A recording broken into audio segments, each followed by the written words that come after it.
Assalamualaikum warahmatullahi wabarakatuh. Perkenalkan, nama saya Ima Rahmadani dengan NIM C1C021178. Pada video kali ini, saya akan menjelaskan tentang pembukuan atau pencatatan, pemeriksaan, penyidikan, dan sanksi di bidang perpajakan.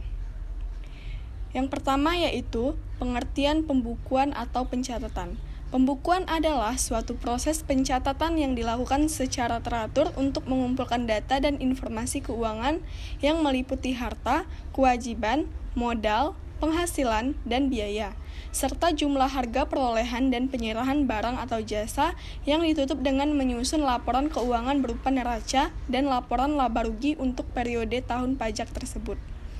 Sedangkan pencatatan yaitu pengumpulan data yang dikumpulkan secara teratur dengan peredaran atau penerimaan bruto atau penghasilan bruto sebagai dasar untuk menghitung jumlah pajak yang terhutang, termasuk penghasilan yang bukan objek pajak atau yang dikenai pajak yang bersifat final. Kemudian yang kedua ada kewajiban pembukuan atau pencatatan yang wajib menyelenggarakan pembukuan. Yang pertama wajib pajak atau badan.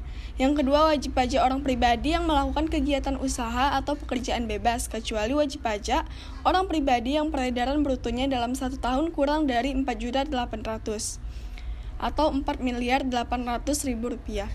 Kemudian ada sanksi yang tidak menyelenggarakan pembukuan atau pencatatan. Pajak terutang yang ditetapkan oleh surat ketetapan pajak akan dinaikkan menjadi 100%. Khusus untuk PPh 29 akan dinaikkan menjadi 50%. Kemudian jika WP pribadi ataupun badan memperlihatkan pembukuan atau dokumen lain yang palsu yang seolah-olah dibenarkan, tidak mengadakan pembukuan dan tidak memperlihatkan dokumen lainnya, maka akan mendapat pidana sampai 3 tahun dan denda sampai 4 kali jumlah pajak yang tidak dibayar. Kemudian yang kedua ada pengertian pemeriksaan, sasaran pemeriksaan, tujuan pemeriksaan, prosedur pemeriksaan, dan sanksinya. Pengertian pemeriksaan mengacu pada pasal 1 angka 25 Undang-Undang KUP, yang dimaksud dengan pemeriksaan adalah serangkaian kegiatan menghimpun dan mengolah data, keterangan, atau bukti yang dilaksanakan secara objektif dan profesional berdasarkan suatu standar pemeriksaan untuk menguji kepatuhan pemenuhan kewajiban perpajakan atau untuk tujuan lain dalam rangka melaksanakan ketentuan peraturan perundang-undangan perpajakan. Sasaran pemeriksaan yang satu adalah indikasi ketidakpatuhan yang tinggi atau biasa disebut sebagai tax gap. Yang kedua, indikasi modus ketidakpatuhan wajib pajak. Yang ketiga, identifikasi nilai potensi pajak. Dan yang keempat, pertimbangan Direktur Jenderal Pajak. Tujuan pemeriksaan. Sesuai dengan definisi pemeriksaan di atas, tujuan dilakukannya pemeriksaan adalah untuk pengujian kepatuhan pemenuhan kewajiban perpajakan, wajib pajak atau tujuan lain, dalam rangka melaksanakan ketentuan peraturan perundang-undangan perpajakan. Adapun pemeriksaan untuk menguji kepatuhan pemenuhan kewajiban perpajakan diatur dalam pasal 4 ayat 1 PMK 184 tahun 2015.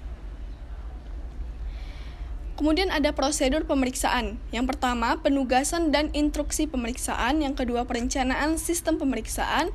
Yang ketiga, penerbitan surat perintah dan surat pemberitahuan pemeriksaan. Yang keempat, permintaan untuk meminjam dokumen kepada wajib pajak. Yang kelima, pemeriksaan dan pengujian. Yang keenam, pengeluaran surat pemberitahuan hasil pemeriksaan dan tanggapan. Yang ketujuh, pembahasan dan pemeriksaan. Dan yang kedelapan, pengembalian dokumen, pelaporan, dan penetapan. Berikut ada saya tampilkan contoh-contoh sanksi denda, kemudian sanksi bunga, kemudian sanksi kenaikan. Baiklah, selanjutnya saya akan menjelaskan tentang pengertian penyidikan, yaitu dalam pasal disebutkan penyidikan tindak pidana di bidang perpajakan adalah serangkaian tindakan yang dilakukan penyidik untuk mencari serta mengumpulkan bukti. Pengumpulan bukti itu ditujukan untuk membuat suatu tindak pidana perpajakan menjadi terang atau jelas serta dapat ditemukan tersangkanya. Wewenang penyidik. Penyidik berwenang untuk melakukan penelitian, pencarian, dan pengumpulan keterangan terkait orang pribadi atau badan yang mendukung kebenaran dan perbuatan yang dilakukannya terkait tindak pidana perpajakan. Kemudian ada penghentian penyidikan.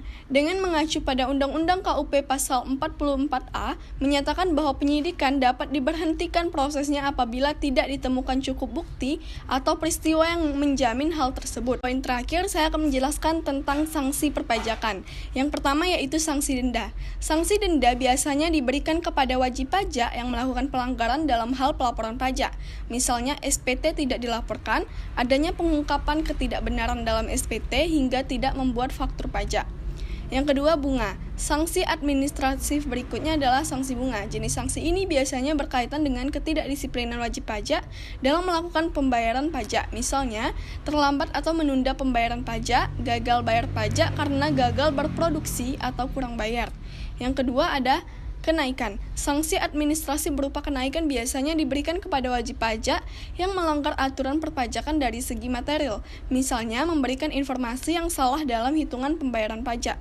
Berbeda dengan sanksi bunga atau denda, sanksi kenaikan merupakan sanksi pembayaran pajak yang berlipat sesuai dengan pajak tidak atau kurang bayar. Oleh karena itu, sanksi kenaikan dinilai memiliki konsekuensi yang lebih besar dibanding sanksi administratif lainnya yang mata wajib pajak. Kemudian ada sanksi pidana. Setiap orang dengan sengaja atau alpa tidak menyampaikan SPT atau menyampaikan SPT namun isinya tidak benar, sehingga dapat merugikan negara, maka sanksi pidana berupa kurungan paling sedikit 3 bulan dan paling lama 1 tahun dengan denda paling sedikit 1 kali dan paling banyak 2 kali dari pajak terhutang. Kemudian setiap orang dengan sengaja tidak mendaftarkan diri untuk diberikan NPWP atau usaha yang dikukuhkan sebagai PKP, menyalahgunakan tanpa hak NPWP atau PKP, tidak menyampaikan SPT atau menyampaikan namun tidak lengkap. Baiklah, mungkin itu saja penjelasan yang dapat saya jelaskan. Lebih dan kurangnya saya mohon maaf, dan saya akhiri dengan wassalamualaikum warahmatullahi wabarakatuh.